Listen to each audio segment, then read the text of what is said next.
I'm Darren Lowenstein. I'm here with Game Guy TV talking to Rich Taylor, who's the SVP of Communications for the ESA, which is the awesome organization that puts everything together for E3.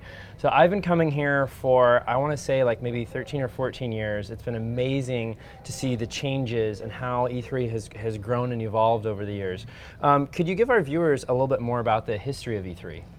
Well, you've been here for a lot of them. You've been here for 13 or 14 years. This will be the 19th edition of E3 that we're just wrapping up.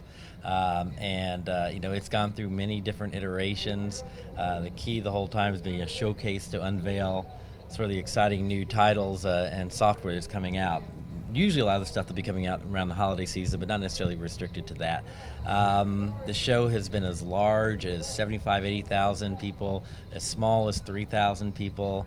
It has been in Los Angeles, it's been in Santa Monica, it's been in Atlanta, but right now we're home in Los Angeles. We are just announced today there are over 48,000 attendees this year. Wow. Which is, you know, a size that we're comfortable with. We actually put some controls over the size because we want people to be able to access the games and play the games.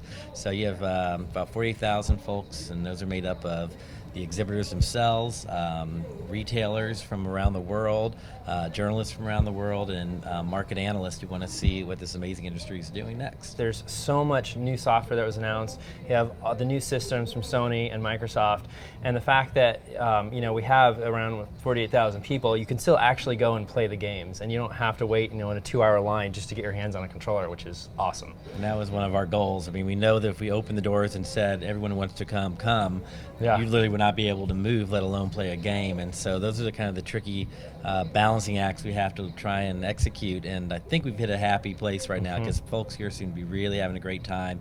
And it makes, you know, a great megaphone if you can't be here.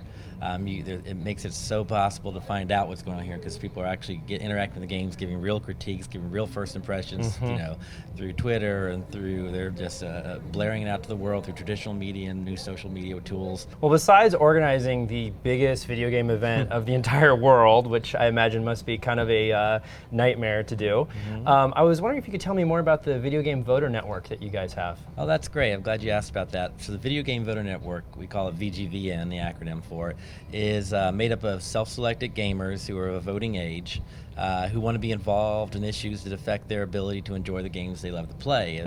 I think folks who are familiar with gaming know that too often people have a bad definition of who a gamer is, or misunderstand the gaming culture, and think the worst, frankly, of games and people who play them. And we've seen politicians react negatively to the world of video games. We've seen journalists, talk show hosts, you name it, just be off base. Yeah.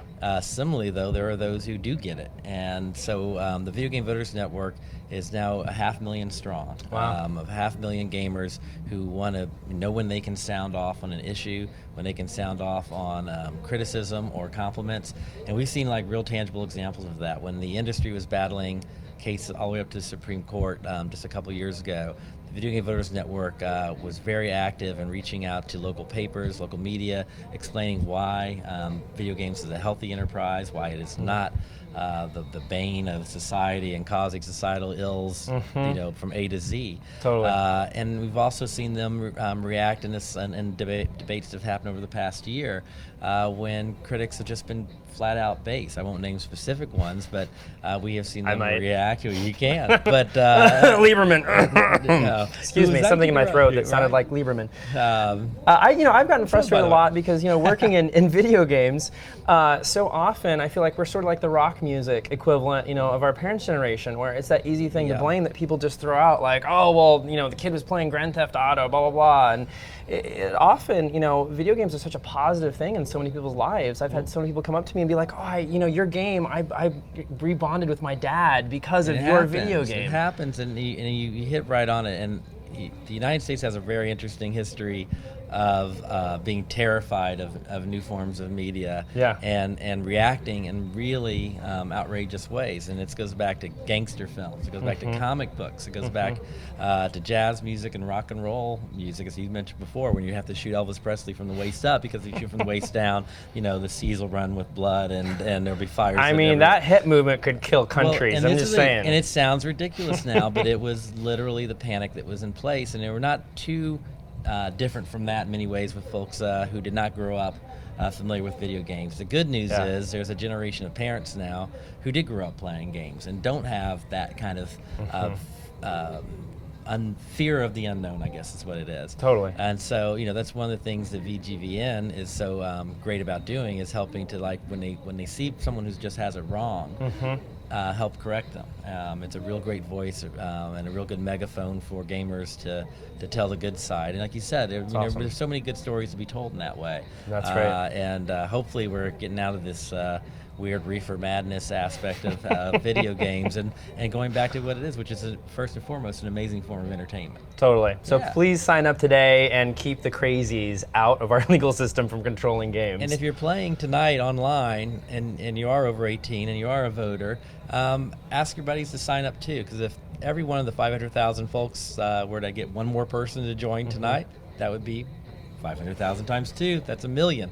And before you know it, things change. One thing we have found is whether it's a politician or a journalist or whoever, I think for a long time taking shots at video games and cheap shots at video games was really low risk, high reward proposition. Completely. Yeah. But when you have 500,000 people listening, that equation changes, and the more we can grow that, I think the less people try and make easy hay out of video games. Totally. Well, one more thing I wanted to ask you about is the number one question I get when people meet me and realize that I make video games for a living. They go, I want to be a designer, I want to be an artist, how do I get into the industry? And I think one of the really great resources that you guys have on your site is basically like a guide to colleges and programs. Yeah, I encourage folks to check out our site and to learn more. But right now, I mean, it's been an amazing growth even in the past few years. There are over 300 schools in the United States right now offering programs and computer or video game design and elements around that. So, I think in a lot of ways, there was a similar thing happen in America in the late 60s and 70s when astronauts were the coolest things in the world. Everyone wanted to be an astronaut. And so they saw an uptick in people studying math and engineering. Oh, wow. And it bred a new generation of sort of engineers and mathematicians in that sense. Yeah. This is happening again. There's a real need for folks who have skills to develop video games, because video games are an amazingly fast-growing and popular form of entertainment, but we need creators to make those games.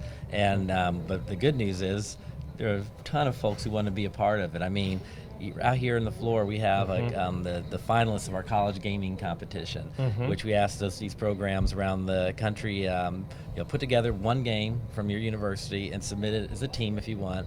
And the best of those are on the floor today, and we announced a couple of winners. Extraordinary games made by some really talented young people who will only make this industry better, stronger, and even more diverse even.